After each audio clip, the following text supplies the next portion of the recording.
नमस्कार दोस्तों, welcome back to Power Talk. मेरा नाम है दिवाकर और आज की वीडियो में आपका स्वागत है। आप में से काफ़ी लोग पहले से जानते होंगे कि मैं एक इग्निस जीटा का ओनर हूं। मेरे पास इग्निस जीटा है जिसको मैं पिछले मेरे ख्याल से 3 साल 2.5 साल चला रहा हूं, राइट। और उसके बेसिस मैंने काफ़ी सारे वीडियोस बनाए हैं।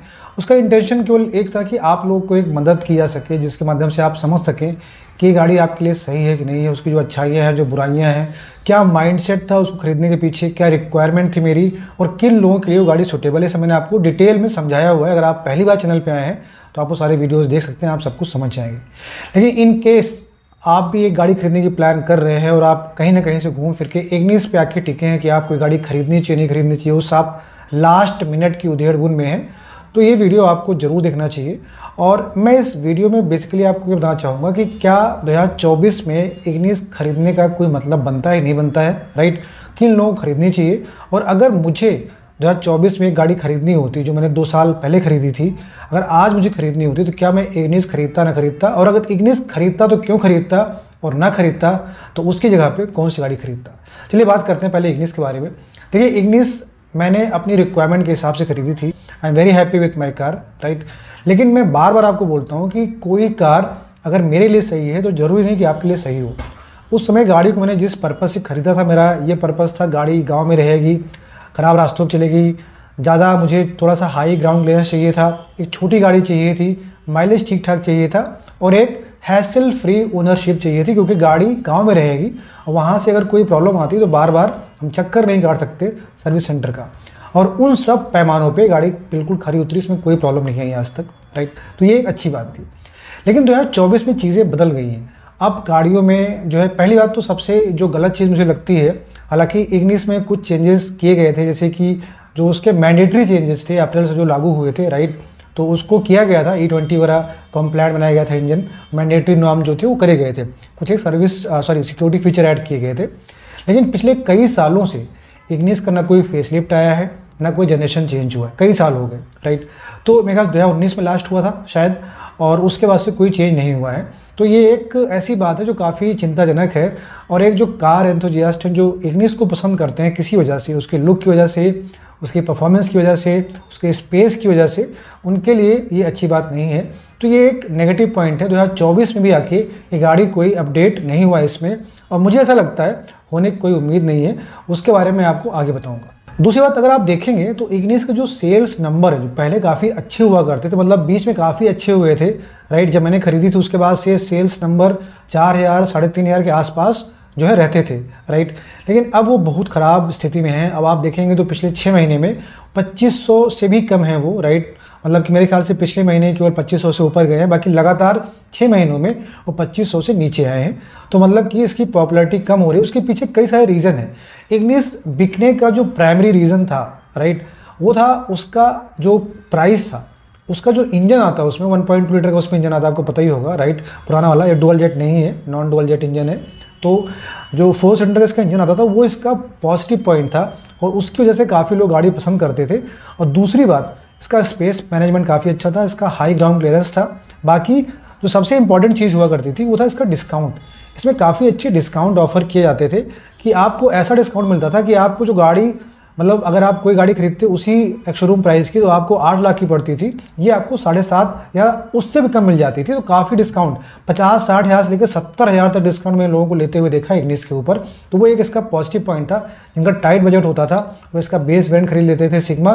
काफ़ी लोगों को तो 5 लाख में मिला हुआ है वेरिएंट, राइट। अभी उसका शोरूम प्राइस जो है आज की डेट में काफ़ी बढ़ गया है।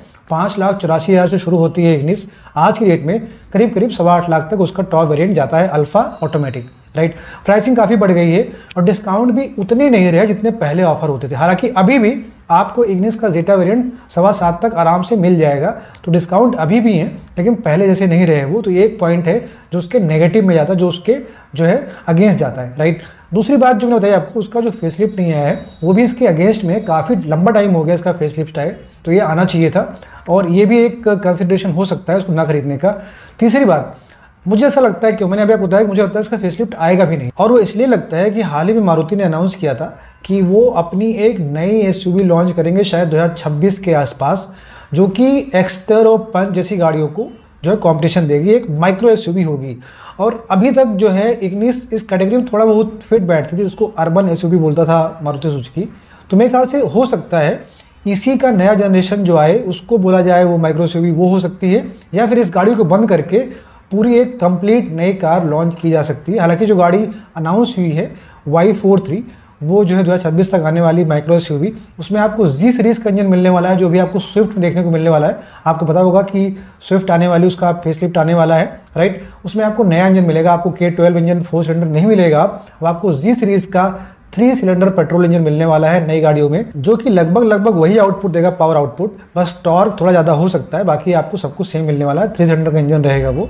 तो वो आपको जो नई एसयूवी आएगी Y43 2026 में, उसमें आपको देखने को मिल सकता है। अगली बात, पहले क्या होता था कि इग्निस को लोग इसलिए थोड़ा सा पसंद करते थे, उनको लगता, देखिए मैंने बहुत बार आपको बताया है जी एनकैप के स्कोर्स का क्या मायने हैं, लेकिन पहले जो इग्निस की रेटिंग थी वो 3 स्टार हुआ करती थी जी एनकैप में, लेकिन बाद में उसकी टेस्टिंग हुई नए प्रोटोकॉल में और 1 रेटिंग आ गई। मैंने आपको बताया कि इग्निस में कोई बदलाव नहीं हुआ, टेस्टिंग प्रोटोकॉल में बदलाव हुआ है, इस वजह से रेटिंग उसकी 1 हो गई है। पहले केवल आगे से टेस्टिंग होती थी विथ 40% ओवरलैप, नए प्रोटोकॉल में जी एनकैप के आगे से और बगल से और कुछ और पैरामीटर्स इंक्लूड किए गए, जिसके बेसिस पे इग्निस को एक स्टार दिया गया है, राइट। तो इग्निस की 1 स्टार रेटिंग आप मान सकते हैं नए प्रोटोकॉल में, लेकिन वो आप अगर देखेंगे बाकी गाड़ियाँ तो वो भी उसी हिसाब से परफॉर्म करेगी उसमें, राइट। तो ये एक फैक्टर है। तो इग्निस की जो स्ट्रक्चर में कोई बदलाव नहीं है, पहले भी ऐसे ही थी, अभी भी ऐसे ही है, बस जो टेस्टिंग प्रोटोकॉल है उसकी वजह से उसके स्टार कम हुए हैं।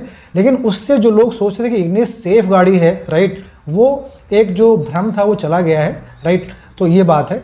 और मैं पहले भी कहता था कि सेफ्टी कुछ नहीं होती, सेफ्टी होती रिलेटिव, राइट। बस आप ये देखिए कि आप गाड़ी कैसे चलाते हैं और आप जो है कितने सावधान रहते हैं, ये एक चीज़ है। बाकी गाड़ी की अगर सेफ्टी है थोड़ी सी तो काफ़ी अच्छी बात है, लेकिन केवल उसके ऊपर आप रिलाई नहीं कर सकते, स्टार के ऊपर आप केवल रिलाई नहीं कर सकते, राइट। तो ये 3-4 चीज़ें हैं। और चौथी चीज़, अभी मार्केट में कॉम्पिटिटिव प्रोडक्ट्स आ गए, खास करके हुंडई की तरफ से। अभी आप देखें grand आइटन Nios, right, grand आइटन Nios बढ़िया भी एक पैकेज था, मतलब पहले भी जब लॉन्च हुई थी गाड़ी, अब 6 एयर बैग के साथ आती है इस समय, काफ़ी अच्छी सेफ्टी प्रोवाइड करती है, काफ़ी अच्छे फीचर्स प्रोवाइड करती है, एक बढ़िया इंजन तो है उसमें, रिलायबिलिटी है as good as any Maruti car. तो वो भी काफ़ी बढ़िया प्रोडक्ट, अगर आप चाहते हैं कि आप इग्निस को नहीं कंसिडर करना चाहते तो आप उसको ले सकते हैं। आपको एकदम सेफ हैसल फ्री ओनरशिप मिलना है, एक्सपीरियंस, राइट, काफ़ी अच्छा प्रोडक्ट है वो। अगर आप उनमें से, जैसे मैं गाड़ी जब खरीद रहा था तो मेरी एक रिक्वायरमेंट थी कि मेरे को थोड़ा सा ग्राउंड क्लियरेंस चाहिए था, तो अगर मुझे गाड़ी खरीदनी हो तो मैं आज की डेट में आप एक्स्टर पे जा सकते हैं, वो भी 6.25 लाख से शुरुआत हो जाती है, 6,13,000 से, तो भी काफ़ी बढ़िया ऑप्शन है। आपको 40-50 हज़ार रुपये खर्च करके एक नई जनरेशन गाड़ी मिल जाएगी, ठीक ठाक फीचर्स मिल जाएंगे, और एक्स्ट्रा में तो आपको बड़ा सा बूट स्पेस मिलता है, 391 लीटर बूट स्पेस मिलता है आपको, प्लस आपको जो है बढ़िया स्पेस मिलता है, ग्राउंड क्लियरेंस मिलता है, साथ साथ आपको जो है एक बढ़िया लुक भी मिलता है। तो ये भी काफ़ी बढ़िया ऑप्शन है। तो मैं तो आपको सजेस्ट करूंगा, अगर आपको आज की डेट में एक गाड़ी खरीदनी है, और आप इग्निस तभी खरीदिए जब आपका बजट बहुत टाइट है, आपको बढ़िया डिस्काउंट अगर मिल रहा है तभी आप खरीदिए।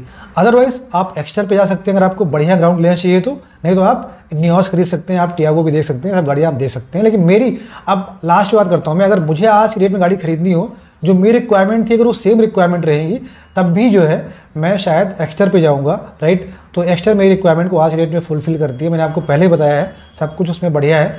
और इग्निस में उन्हीं लोगों के लिए रिकमेंड करता हूँ जिनको कम से कम बजट में गाड़ी खरीदनी है और अच्छे से अच्छा इंजन चाहते हैं, स्पेस चाहते हैं और ठीक ठाक लुक चाहते हैं। इग्निस अभी बहुत बढ़िया प्रोडक्ट है। लेकिन मैं एक last but not the least चीज़ आपको बता दूं, इग्निस कार सबके लिए नहीं है, मैं पहले बता चुका हूं आपको। इसका जो पीछे की सीट है वो बिल्कुल कंफर्टेबल नहीं है, अगर आप लोग ख़राब रास्तों में चलते हैं तो काफ़ी आपको बम्प उसमें फील होने वाले हैं। तो अगर आपको गाड़ी खरीदनी है तो इसको आप अच्छे से टेस्ट ड्राइव करिएगा, अपने फैमिली मेम्बर्स को पीछे बिठा के करिएगा। और अगर आप केवल खुद गाड़ी चलाते हैं, आप युवा हैं, आप कॉलेज जाने के लिए या फिर अपने ऑफिस जाने के लिए आप गाड़ी चाहते हैं, आपको अकेले चलाना है तो कोई प्रॉब्लम नहीं है। लेकिन जो इसके पीछे की जो सीट है वो काफ़ी बम्पी है, इसके सस्पेंशंस काफ़ी स्टिफ है, और उनका फ़ायदा ये है कि गाड़ी में जो है आप देखेंगे तो बॉडी रोल बिल्कुल नहीं है। तो आज की वीडियो में इतना, अगर आपको अच्छा लगा इसको आप लाइक और शेयर करिएगा, और आप इस चैनल पहली बार आए तो आप सब्सक्राइब कर सकते हैं। Thank you so much for watching this video.